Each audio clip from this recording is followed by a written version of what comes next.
It's great to have Professor Peter LIneham with us this afternoon. I'll do a short introduction and then I'll hand over to you, Peter. Peter is a member of the New Zealand Order of Merit. He is the Emeritus Professor of History at Massey University. His major fields of research have been the 18th and 19th century English religious history and also New Zealand religious history.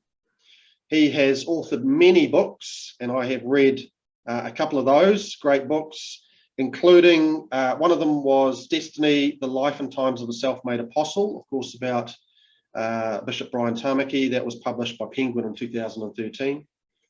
And he says now that he's very busy in retirement on a host of historical projects. So maybe you might want to share a little bit about those at some stage, Peter, but great to have you. Thank you again, Peter, and the floor is all yours. Well, thank you, and it's a great pleasure to be talking to you. Religion is really in the news at the moment, isn't it? You're catching me as I've just finished reading the document that the court discovered of Gloria Vale's account of their rules and regulations called What We Believe, which I'm going to be cross-questioned on by a reporter at 4 o'clock. And then I've just been finalized to come in to discuss religion and young people and mega churches on TVNZ's Breakfast News tomorrow morning at 8:20. And it is just so interesting. You know, the latest story, the one on Bethlehem College, a lot of this tells us that religion is in the ether very strongly, but not, it would seem, for the best of reasons. So my talk's on kind of where on earth is religion going? What is going on? And I'll try and share my screen now with you once I've got, yes. So now I just have to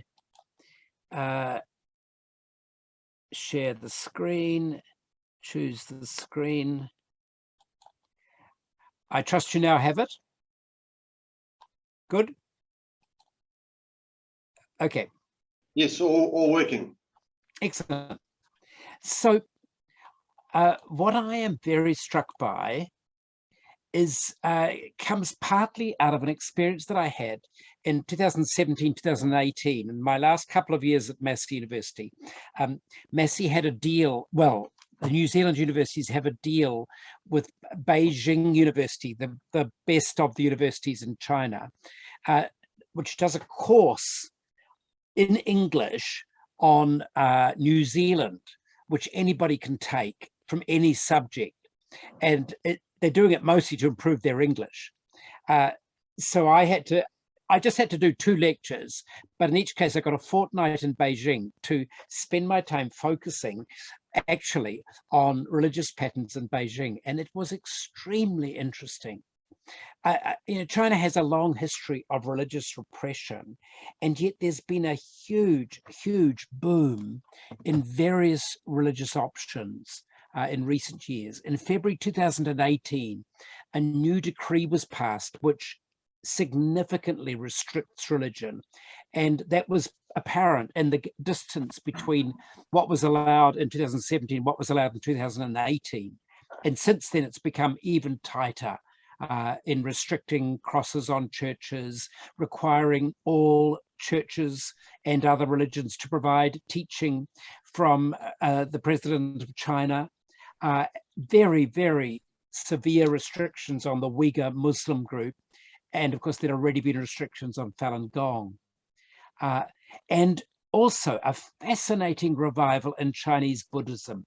I was most intrigued, you can see that photographed on the right of the screen, of the crowds of people who went to the traditional temples in China, many of them young people, and were obviously learning about how to be religious. And I was also extraordinarily interested.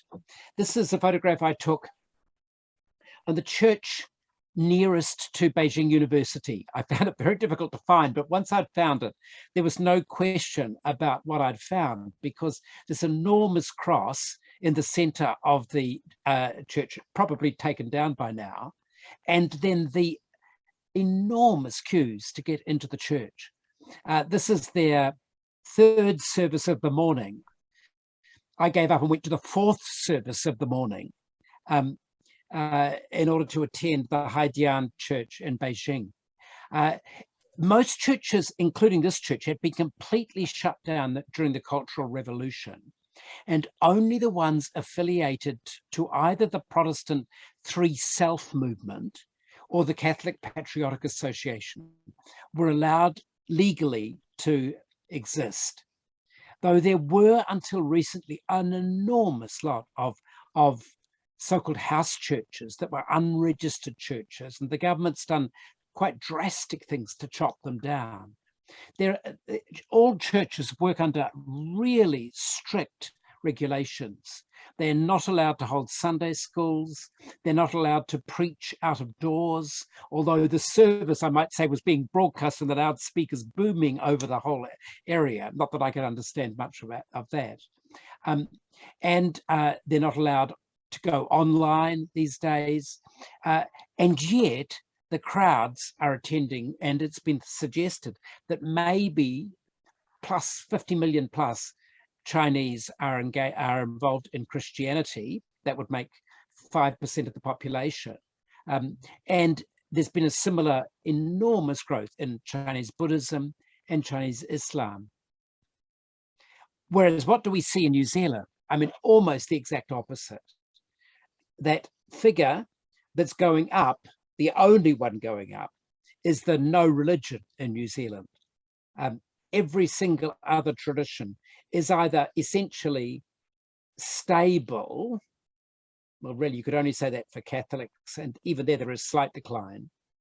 And almost everything else is in decline. And it's extremely evident that religion has a problem in New Zealand. Now, I'm waiting quite eagerly at the moment for the results of the Australian census of last year. They're about to release their religion results, and I will be most interested to see that. What you can immediately spot, looking at their 2016 figures, is that while their no religion figure is sharply growing, it's way, way down, nothing like as high as it is in New Zealand. So it's just topped 31%. No doubt it will rise maybe into the 40s in the new census.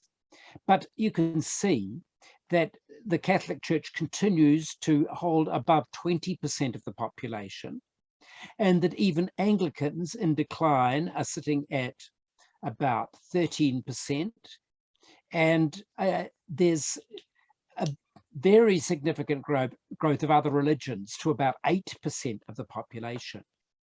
But you could probably argue that the Australian results, that we're more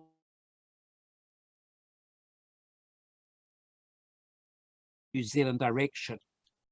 And in fact, you could probably say that for other Western societies as well, that New Zealand's one of the advanced secular states. So let's just take a look at some general patterns, although these patterns are way back. It's very hard collecting current results, but I've been listening to podcasts that have been arguing that in the USA, that 46% that were attending in 2012 has dropped very sharply, maybe to around 25%, just in the last very recent period.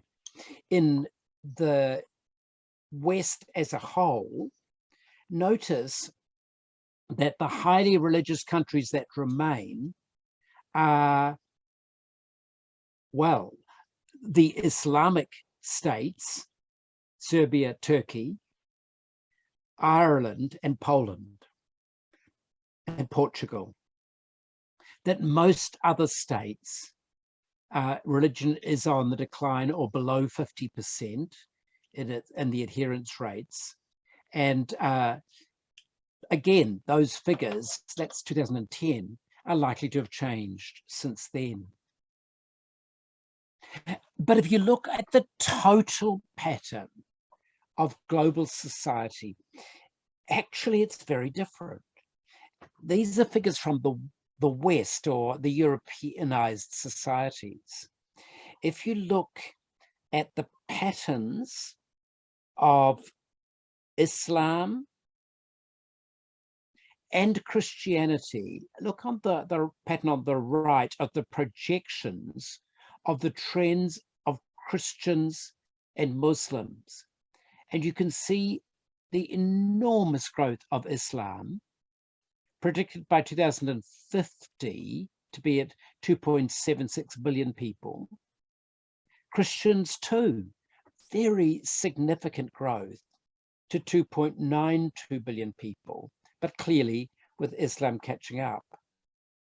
And so in terms of the total proportion, these estimates suggest that Christianity will be relatively unchanged at about 31% of the population in 2050, much like it is today. But Islam will have grown from 23% to 29.7%. And the reason for that is that the two big monotheistic religions are growing at the expense of especially traditional ethnic religions that are in significant decline, and that in Africa and in Asia, there is a very marked trend of decline of traditional religions, and that no religion hardly counts in those figures, but Christianity and Islam do. So exactly what is going on? Well, we know in the New Zealand context that there's been a significant decline in church going, and that is a Western trend, with the exception until very recently, the USA. So it's hard to give long-term figures in New Zealand, but in Britain, see how it's dropped from about 11% in 1980 to about just under 5% in 2015. There's every reason to think those trends of decline in regular connection with religion are very obvious. And really that's been happening since the high Victorian age, when in 1851, it's often thought religion was probably at its peak. So what's going on? I think we need to remember that at the same time, there are a lot of parallel declines. For example, in leisure, participation in voluntary education has tended to decline. And really the successful bodies have been the marketed bodies. You think of the decline of groups like the Scouts and Guides and of many youth movements. You think of the decline associated with schools. And you can see that there, firstly, is a growing individualism in society. And secondly, a growing pressure on the voluntary events as we struggle to cater with the other pressures on us. The other factor that's really interesting is the styles of religion that flourish are quite different from the old styles. Mega churches are a very striking phenomenon. This is what TV1 wants to talk to me about tomorrow. So if you look at where religion is flourishing, and this is a Pew Research Centre graph, and Pew is extremely important in developing material about this. Do you see that the places of strong religion would be traditional, ethnically united societies? Ethiopia, Senegal, Burkina Faso, Uganda, Kenya, Nigeria. So these are traditional societies. India, the Philippines, Indonesia are way up there. And you'll notice that they're also places where the income level is lowest. and that in general, as income rises and as, well, the percentage of people who say religion is important in their lives goes down.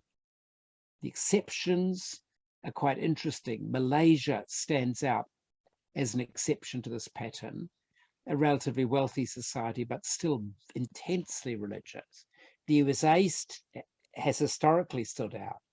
Religion is very important to national identity in the USA, but it's obviously one of the wealthiest societies in the world. So the outliers are interesting.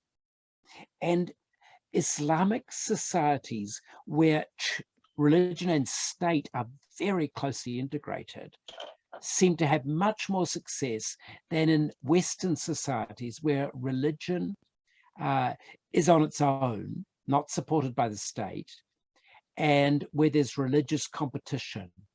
So poorer countries do well. And in our own society, migrants, poorer people, females are more likely to be religious than males, indigenous populations, and wealthier people. There's also a contrast, whereas historically religion was more successful in urban areas and weaker in rural areas. I'm not sure that that distinction lasts anymore. Well, when I was in China, I was fascinated because I not only went to that church with the large cube, but I also went to the Chongwenman church in Beijing, which was, I think, must have once been Methodist. It now has a woman pastor, and it still has the robed choir, and it has, its basements were full of relays of the service, but because I was a Westerner, I was invited to come in and was even provided with a translation thing for my translation headphone. And it was a very traditionally run church. Now, this is the kind of pattern of church that has completely collapsed in New Zealand, really. The old traditional Anglican parish, robed choir, etc., has gone. There's been almost a total collapse of children's ministries. There's a kind of age inversion. Far more people who are religious are older. And what's very striking is that people attend as individuals in churches and in most religious places. Whereas in the past, families went and they knew what denomination they were.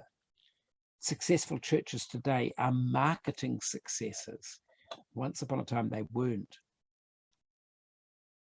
And the average age, oh, why did I give you this graph? It's very hard to look at, but if you just follow, I don't know whether you can see my pointer, take the Anglicans, and you can see that the proportion of people that are Anglicans is at its highest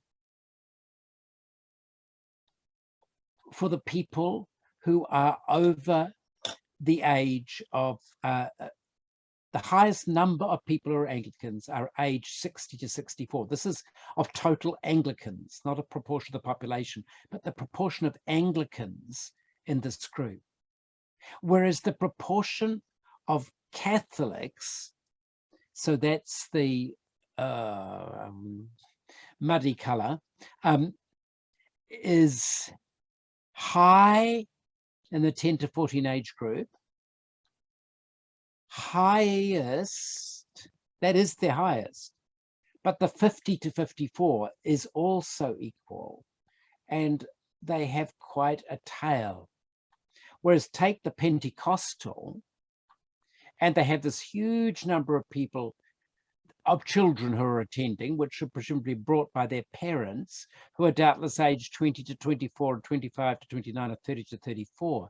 But notice after that, the Pentecostal figure sharply tails off. So you could reach the conclusion that some forms of religion are very successful in recruiting people, but not in retaining them. And others have a historic attendance, which they are slowly losing because they're unable to pass it on to people. So there's another picture of that Beijing church, the second Beijing church that I took a photograph of, and the crowd of one of the four relays that were watching the service at the same time. Now, many of the Protestants thought their future in New Zealand was going to lie in a united church. Well, that happened in China. Out of survival in the face of communist registration, they were forced together into the Three Self-China Council. But in fact, in New Zealand, it didn't come about. And you can see that what we've now got is the so-called Protestant mainstream churches are anything but mainstream. They're all elderly congregations unless they have significant numbers of people from either the Pacific, Presbyterians and Methodists have done well like this, or from the Philippines, very significant for Catholics, and they also have a significant island number of people.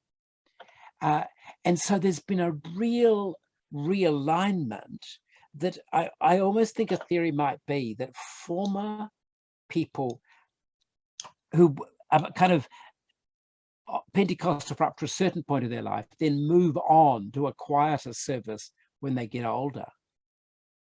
Now, remember that that decline has not happened anything like to the same extent in the smaller Christian churches.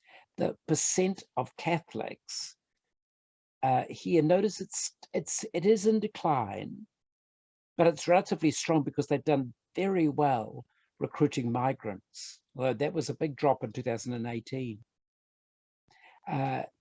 Then secondly, all the smaller Christian groups put together, that includes Pentecostal, it looks like there's a lot of changes of labels so that Brethren may be in decline, Salvation Army may be in decline, but many of the Pentecostals are really growing.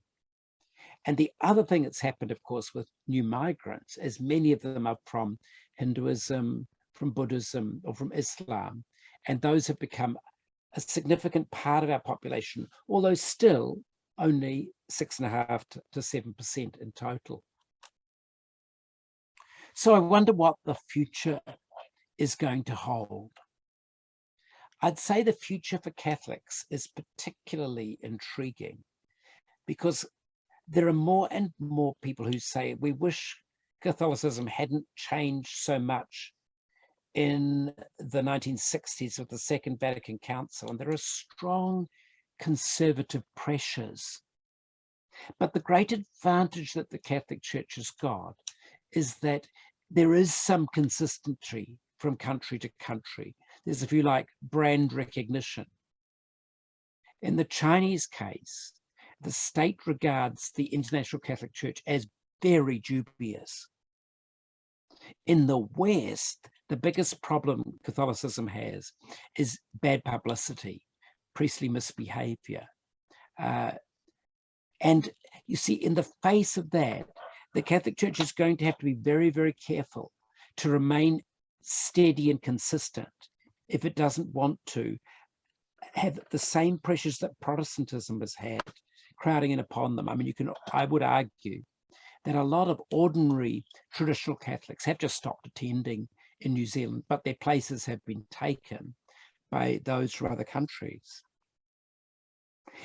I think you can see that increasingly the most obvious religious groups in New Zealand may well end up by being Hindus, Buddhists, and Muslims. Not any one of those groups, I might say. The Hindus are the largest. See, in 2018, they showed up as more than 5% of the population. That's in Auckland, not so true in other parts. In New Zealand, for the rest of New Zealand, it's much lower at 2.5%, 3%. But obviously those trends are going to continue because of new migration. And they bring with them the importance of religion for migrants is that it gives them a sense of purpose and it holds them together as communities. And I think that was probably the way religion worked in New Zealand for the first migrants who came to New Zealand after the Maori, the Europeans, that all those brands of religion gave them a sense of connection with their homelands in Ireland and Scotland and in England, because that doesn't work as a factor so much today. And increasingly, religion passes on to the first generation and maybe to the second generation, but beyond that, eventually the migrants will face the same struggle to retain the connection. Now, if you look at the trend of no religion in New Zealand, here I put together 3 options from the census. You've always been able to object to say what your religion is. And that objectors has traditionally been up to about 8% of the population, except in 1976 and 1981. After that, tick boxes were introduced, and it was so easy to tick no religion that they had a huge jump. Not that it suddenly happened, but that the option of saying so in the census became significant. So today, the people who say they have no religion is 48% of the population. And I'm sure in 2023 census, it'll go above 50%. And then you have the people who don't even tick anything in the census. And so we don't know what their religion is, but you see that they're part of a trend. In 2018, by the way, the religious figures were distorted by the Census Department, who assigned a religion to anybody who didn't tick a box. That's a bit confusing. And that's why the figures are so definite in the lack of the other color, the mud color. But what does no religion actually mean? What I think it means is that in our society, religion is not a thing that you inherit from your parents. It's not an institution to which you belong. It's something that you have to explore or find for yourself. And so there's very little energy that parents feel as any responsibility to pass on a religion to their children. And in the graph on the right, it shows very strikingly that if you take cohorts of people born in particular periods, in census periods, that every cohort in every generation is less likely to be given a religion in when they're aged 5 to 10 to 15. And so the growth in non-religion is always a growth of more and more young people have no religion.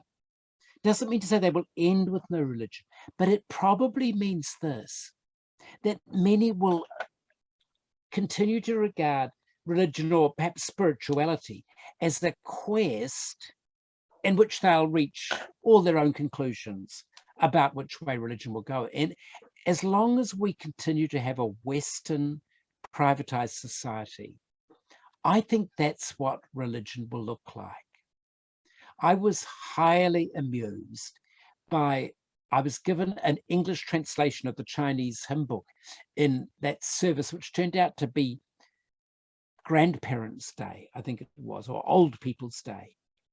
And the hymn that they sang was clearly invoking a sense of filial piety. So religion often reflects values of the wider society. Our society is intensely individualistic. We're deeply suspicious of the way in which children are at risk from institutional forces that abuse them. Clearly, religion's right to have tax exemption is under risk. So I think we're going to see more and more individualized religion, of more and more variety in that, a great diversity of ideas that people will play with. And I think this is eventually going to affect all sorts of different people. But I think with this will go the challenge that we have of the decline of community in our society. And that decline of community means that one of the traditional roles that religion played of giving people a sense of community that they belong to has been lost. And that becomes an increasing challenge. So the spiritual surge doesn't mean that religion is going to collapse, but it certainly means that religion will have to deal with this individualized society. There you are. I hope that was useful. I'll try and stop my share now. Great, Peter. That was absolutely fantastic. Hang on, let me just add myself. There we go. That was fantastic. You've covered a lot of bases there, Peter, and I've written down a whole bunch of interesting thoughts and questions that have come out of that. So thank you. Now we've got a couple of questions. Just a reminder, if you want to ask a question, just pop it in the chat and we'll read those out. So Kate's asking a couple of questions here. What has happened to paganism in New Zealand? The flourishing of paganism. I mean, I can only go from census figures, though I have had reason to look at this carefully. The flourishing of paganism was probably at its height around 2001, when in fact it was very, very popular, 2001, 2006 censuses with younger people. If you look at the figures for paganism in later censuses, it's actually an older group of people who are subscribing to it, and it's struggling as much as churches are to recruit people. Now, what's the next question? The next two questions relate, obviously, with the decline in church going and that community togetherness. How do you propose moral and ethical education be given to the young? Because I guess for a big part of New Zealand's history, the church was a major player in those moral and ethical values of society. Yes, and I think one of the reasons why religion has declined is because some of its ethics is not kind of approved of in our contemporary society. And I think there's a pretty strong moral and ethical tone that comes through very loudly from modern schooling, that tries to take the place that would, in subjects like liberal studies and the like, to what were traditional roles of religion. It doesn't mean to say necessarily it'll be as successful. I think a lot of problems in our society are because of the diversity of moral and ethical values and clashes between, for example, Māori communal values and European individualistic values. I think we're going to have a lot of moral and ethical tensions in the next generation. And Kate also asks about churches often help people face death. How do you suggest we might deal with issues like this in the future?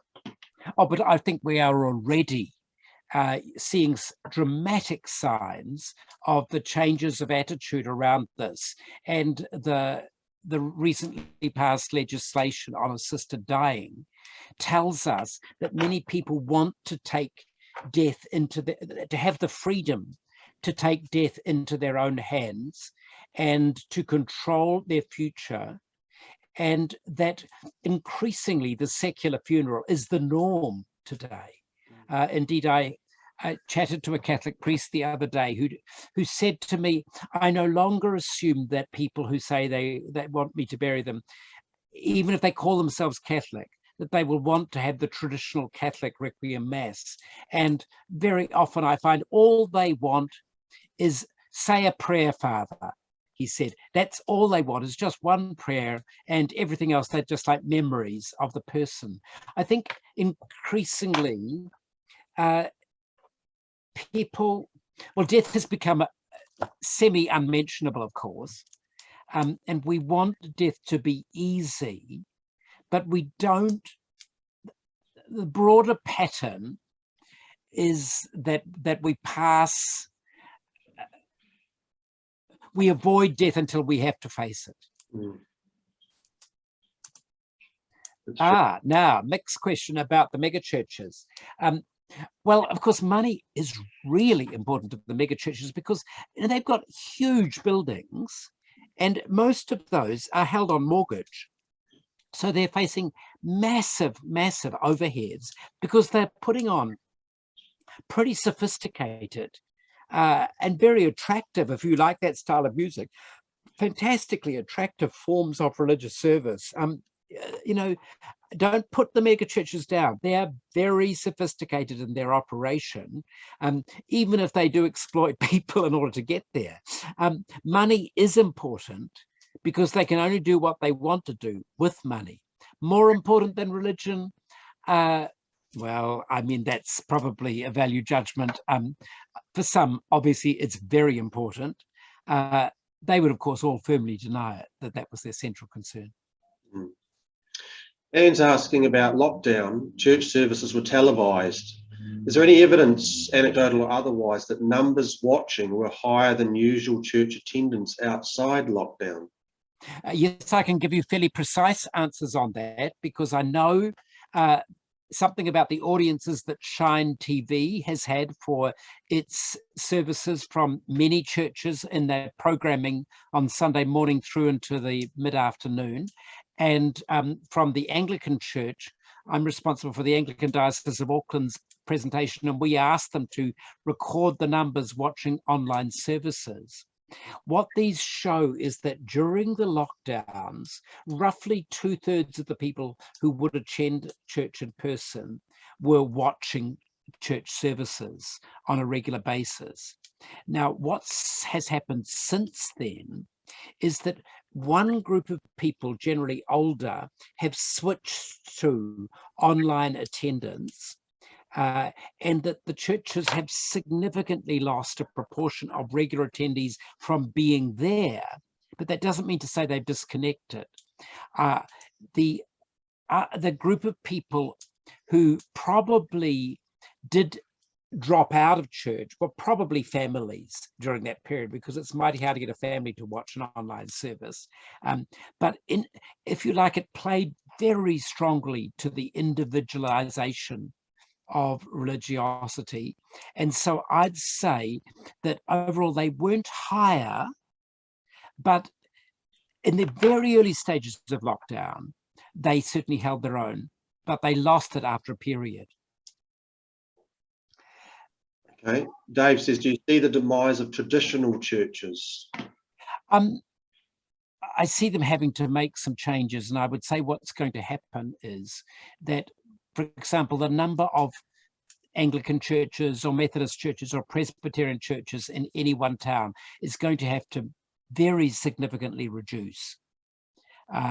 And because you simply can't maintain, you've got the asset, but you've got an asset base, but you haven't got the attendance to make it possible to do all the things that churches want to do. So I don't see the demise, because I think it is quite striking that Anglicans, Methodists and Presbyterians all seem to place a lot of emphasis on what their distinctives are. And yet if you look at who's in their congregations, what I find is that all of these churches incorporate people from many different church backgrounds. People are no longer very loyal to religious brands as they used once to be. An older generation is loyal.